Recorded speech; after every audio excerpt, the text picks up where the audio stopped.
So today for my vlog, I am going to do something kind of hopefully happy, funny, unlike yesterday. So today I want to talk about how I learned to tell stories. And to do that, I want to show you some of my very terrible writing from, I believe this is like 2008. So I think it was probably I was not, no, this would have been, great. Oh no, this would have been way earlier. This would have been like 2001, 2, I don't know. I was really young when I did this. As you can see by my writing, which hasn't really improved much, but yeah. So, this is all about me. I have a dog named Roger. I play violin and like to swim.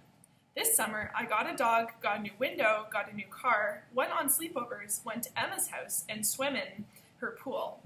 Swam in is one word. And had fun. After we carried, it's C-A-R-Y''D, Noah to his room and played in her room. We blasted off the tops of her trees on a game in her attic. I have no idea what this was. I also went to Alaska with my dad.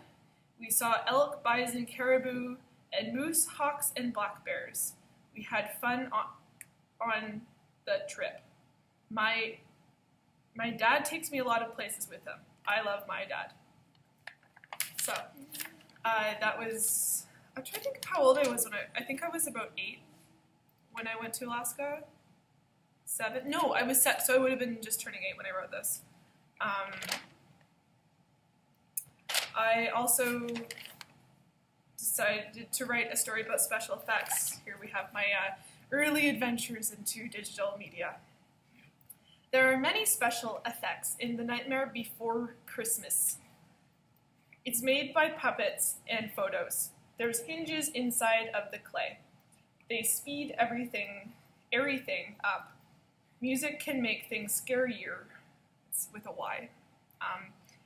A background color can make things look scarier than they really are. My teacher said this was very well done.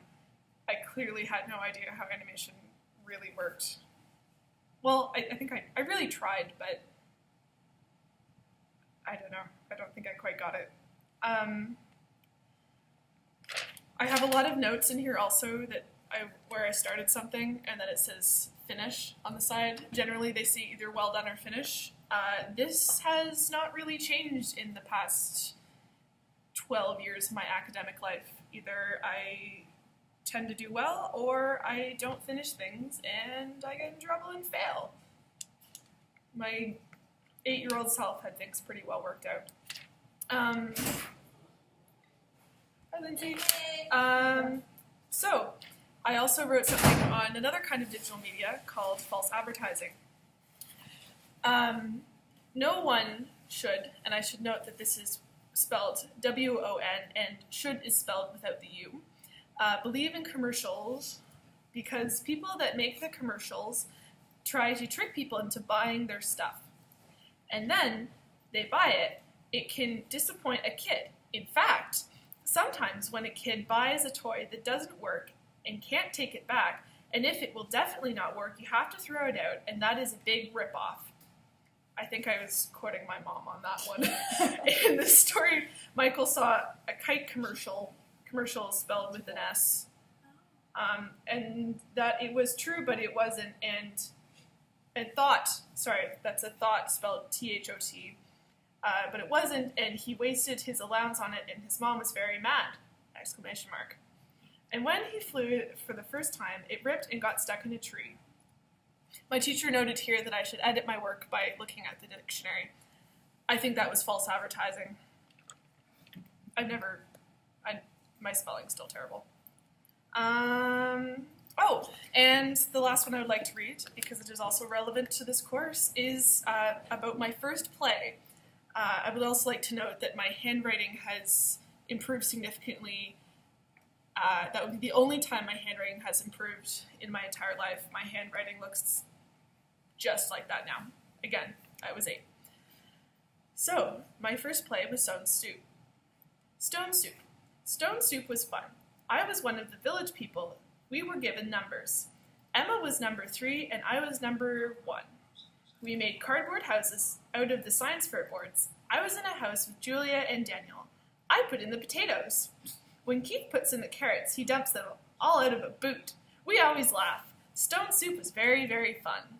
And I still remember my line from this. My line was, I have a potato I can put in. And I put in a potato into this bucket. We also made stone soup when we did this.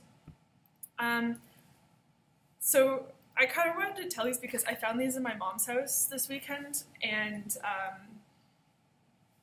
I think it's funny because I remember at the time thinking that this was like really, really great, and my marks on this are actually pretty good, which is weird because I don't know. I guess I was 8, so I guess that's an excuse. I wrote a lot about Alaska in here too. When I was a kid, my dad and I used to go on a lot of trips. And that summer we went to Banff, and we went to Alaska, and then we went to Banff again, went to PEI. I used to fly on my dad's Air Miles a lot, so that was good.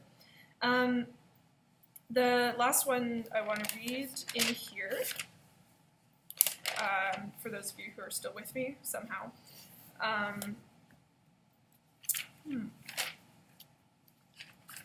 There's one more in here. Oh, Thanksgiving. Here was a great story by 8-year-old me. I was 8 in this because this is right after my birth. No, I wasn't. I was still 7 because this is October 12th. So, on Thanksgiving, my grandma made squash, turnip, turkey, cranberries, and potatoes. I should note that none of those words are spelled right. After dinner, we went outside. I climbed up my second favorite tree. My grandma said, "Don't step on the ferns." I said, "I won't." All of a sudden, my dad said, "Oh no!" My puppy had gone under the porch. We knew that there were mice and sharp things. My mom said, "Come here." Roger was almost too scared to move, but he slowly came out. When he was in there, I was scared to move, but when he came out, I jumped down, and guess where I landed? In my grandma's ferns! My grandma said, "No!" I said, "Ow." Roger ran over it and liked me. When I was a thorough kid. I should also mention that, like, 80% of the words in here are spelled wrong, to some degree. Yeah. So that is my childhood in a nutshell, according to my journal. I hope that I've become a better storyteller since then. I highly doubt it. I actually think that this is better than anything I've written in the past 3 years, at least. Yeah, tune in next hour for my reading of my crappy high school journals. Ooh.